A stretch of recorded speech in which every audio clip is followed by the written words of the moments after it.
नमस्कार मित्रांनो, UDAS plus 2023-24मध्ये जे स्टुडंट मॉड्यूल आहे त्यामध्ये जो ड्रॉपबॉक्स आहे तो कशा पद्धतीने अपडेट करायचा आहे किंवा त्यातील जे ॲक्टिव्ह स्टुडंट आहेत कशा पद्धतीने चेक करायचे आहेत किंवा इनॅक्टिव्ह स्टुडंट्स आहेत ते कशा पद्धतीने चेक करायचे आहेत ते आपण आज या व्हिडिओमध्ये बघणार आहोत. हा व्हिडिओ शेवटपर्यंत काळजीपूर्वक बघा. सर्वात अगोदर आपल्याला UDAS प्लस यामध्ये स्टुडंट मॉड्यूल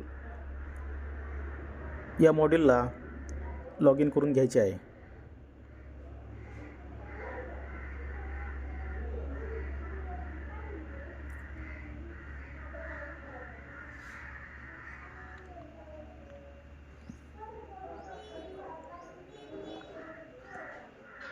लॉग इन झाल्यानंतर शैक्षणिक वर्ष निवडून घ्यायचे आहे.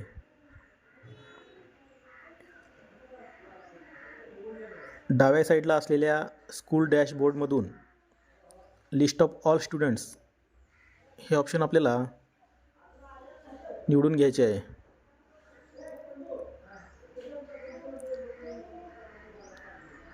त्यामध्ये active students, dropbox students, inactive students असे ऑप्शन्स आहेत. आपल्याला सध्या ड्रॉपबॉक्स स्टुडंट्स यांची माहिती घ्यायची आहे, त्यामुळे त्यावर क्लिक करून घ्यायचे आहे. आपल्या शाळेतील असलेले ड्रॉपबॉक्स स्टुडंट्स इथं आलेले आहे. त्यांचं जे करंट स्टेटस आहे ते पण इथं दिलेलं आहे. नंतर इथं पुढं ऑप्शनमध्ये त्यांचं स्टेटस जर आपल्याला चेंज करायचं असेल तर तोही ऑप्शन आपल्याला दिलेला आहे. त्यावर क्लिक करून do you want to change the Dropbox status click करायचं आहे.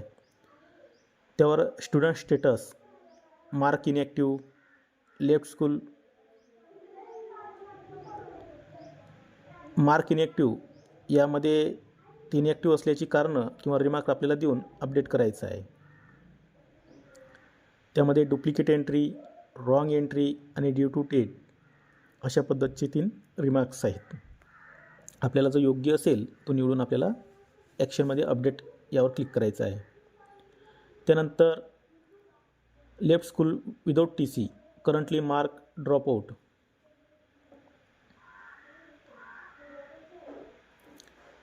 यामध्ये जे रिमार्क्स आहेत ते पुढीलप्रमाणे आहेत.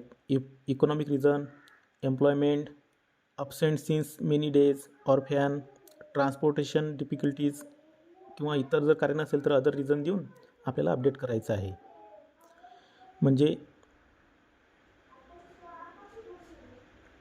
तिसरा ऑप्शन आहे left school without TC non drop out. शाळेतून TC घेऊन गेला परंतु शाळेतून गळती झालेला नाही आहे.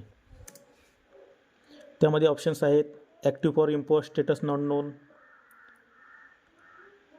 इतर तालुक्यामध्ये शिकत आहे,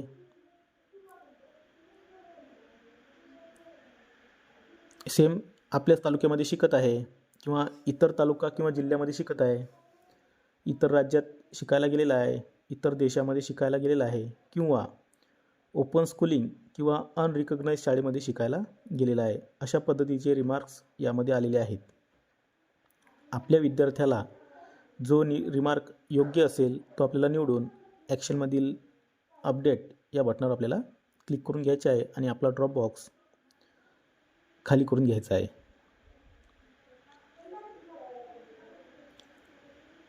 त्यानंतर स्टेटस आहे left school without TC non drop out. TC न घेता शाळा सोडलेली आहे. त्यामध्ये active for imports, studying in same block, other block और other district, other state, other country आणि gone for study in open schooling हे ऑप्शन्स आहेत. त्यातील योग्य ऑप्शन निवडून आपण आपला ड्रॉपबॉक्स खाली करून घ्यायचा आहे.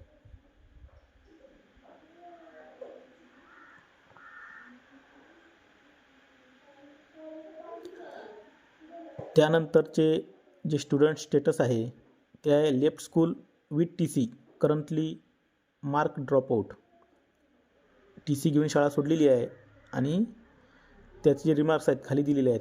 इकॉनॉमिक रिझन असेल, एम्प्लॉयमेंट असेल, student absent since many days, orphan असेल, ट्रान्सपोर्टेशन डिफिकल्टीज असेल किंवा अदर रिझन असेल तर ते आपल्याला नमूद करून ॲक्शनमधील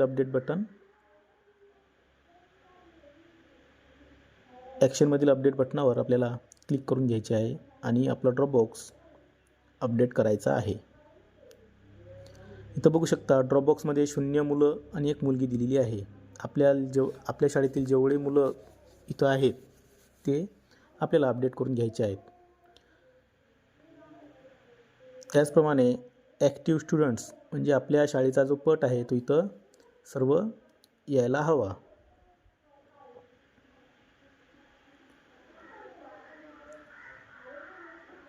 इथं आपल्याला आपल्या शाळेचा पट चेक करून घ्यायचा आहे. सर्व नावं व्यवस्थित चेक करायची आहेत.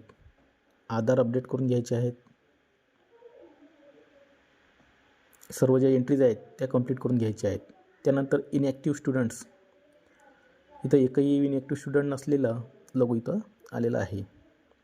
अशा पद्धतीनं आपल्याला UDAS+मधील स्टुडंट मॉड्यूलवर जे ॲक्टिव्ह स्टुडंट्स आहेत, ड्रॉपबॉक्स स्टुडंट्स आहेत किंवा इनॲक्टिव्ह स्टुडंट्स आहेत यांच्याबद्दल आपल्याला काम करायचे आहे. अशाच पद्धतीची व्हिडिओ किंवा नवीन माहिती मिळवण्यासाठी आमच्या चॅनलला सबस्क्राईब करा. व्हिडिओ आवडल्यास लाईक करा, शेअर करा. काही अडचणी असतील तर कमेंट करून सांगा. धन्यवाद.